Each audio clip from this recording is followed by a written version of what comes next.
Dieva žēlsirdības novenna. Dieva Tēva un Dēla un Svētā gara vārdā.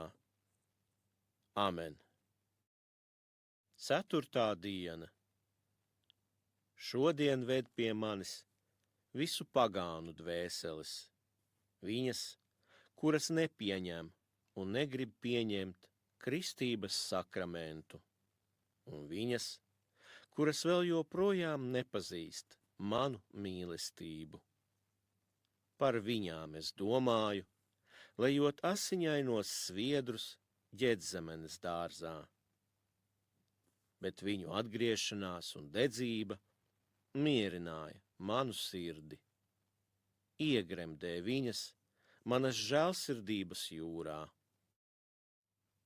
Sirds mīļais Jēzu, kurš ciet un piedod mums, neuzlūko mūsu grēkus, jo mēs paļaujamies uz tavu bezgalīgo labestību un pieņem mūs tavas mīlestībā visaptverošās sirds mājoklī un neļauj mums no tā nekad šķirties.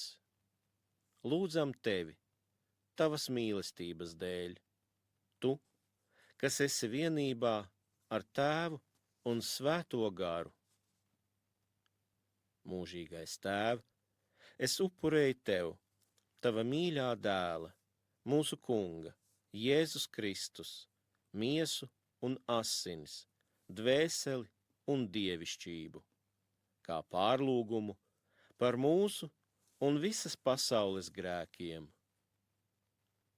Uzlūko savā žēlsirdībā visu cilvēci, un īpaši nabaga grēciniekus, kuri ietverti mīlestības visaptverošā Jēzus sirdī.